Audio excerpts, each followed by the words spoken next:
Hey guys, Geocentric Truth here again. Got another question for you guys. How come in all the NASA films, videos, pictures, everything they show us of space, leaving space, coming from space, whatever in space, they claim to have more than 20,000 pieces of space debris? Where is it? We never see it. I know they say it goes from 1 centimeter to a golf ball to larger, but where is it? How come we don't see it? They claim it's there, but just like the curvature, where is it? Let's see what NASA has to say about it. You may be surprised to hear that space, especially around Earth, is very crowded. Enough so that there has been an agency at NASA called the Orbital Debris Program Office constantly monitoring known objects in orbit 24/7, 365 days a year. Today we are joined by Nicholas Johnson, NASA's Chief Scientist for Orbital Debris, to explain how his office works with agencies around the world to keep our space highways collision-free. Orbital debris is really anything in Earth orbit which no longer serves a functional purpose. There's a very large quantity of debris which has accumulated over the past 50 years. We are tracking in the United States with the U.S. Space Surveillance Network more than 22,000 objects currently in Earth orbit at some altitude. Of those 22,000 objects, only 1,000 represent functional spacecraft. So the other 21,000 are all debris. The way we track debris is with a number of different technologies. We have ground-based radars and we have ground-based telescopes. Typically, the radars will concentrate on objects what we call low Earth orbit, or below 2,000 kilometers. And the optical telescopes will concentrate on the higher altitude. The space station is the most heavily protected vehicle that's ever been launched or assembled in Earth orbit. It can withstand hits of objects on the order of half an inch in diameter. If it's larger than that, the shield simply cannot prevent the particle from going all the way through the shields and into the component we're trying to protect. If the objects are larger, we simply get out of the way. A lot of people think that all debris moves in a sort of general direction, but it turns out that once they're in orbit, because of perturbations, changes in the gravitational field of the Earth and the Sun and the Moon, that they actually wind up in a large number of directions. The best way to visualize it is to think of a beehive, an angry beehive, and these objects are actually going in all different directions.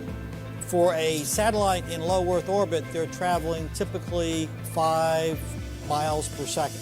But because they're going in different directions, the collision velocity is going to be even higher.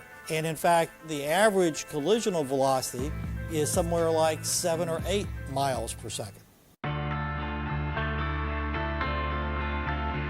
With a large number of satellites which we put in orbit over the last half century, a lot of those are coming back at a regularly frequent rate.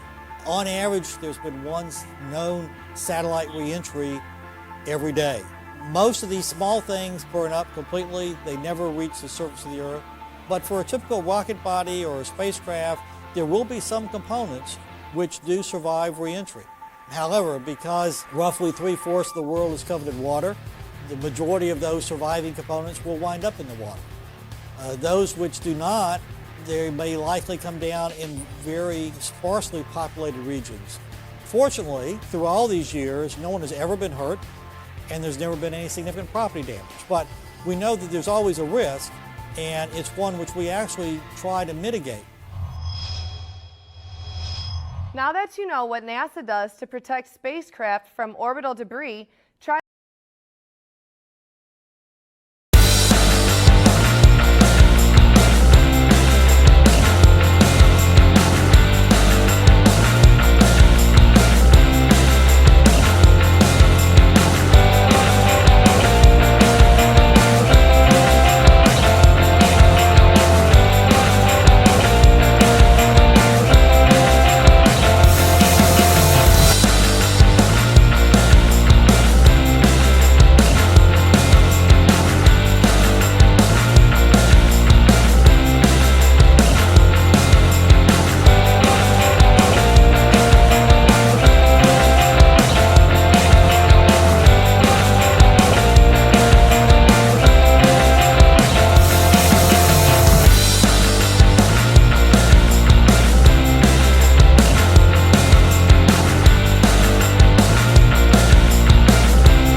So we just saw nothing.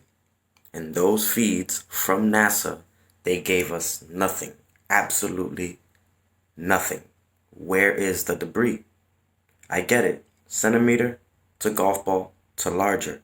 Where is the larger? Again, just be real. But according to Nicholas Johnson, chief scientist, orbital debris, he says there's debris going everywhere. Let's hear him say that again. Changes in the gravitational field of the Earth and the Sun and the Moon, that they actually wind up in a large number of directions. The best way to visualize it is to think of a beehive, an angry beehive, and these objects are actually going in all different directions. For a satellite in low Earth orbit, So I leave it up to you guys to think about it. Make your own discernment. Don't trust me. Don't trust anybody. Trust yourself. Stay flat.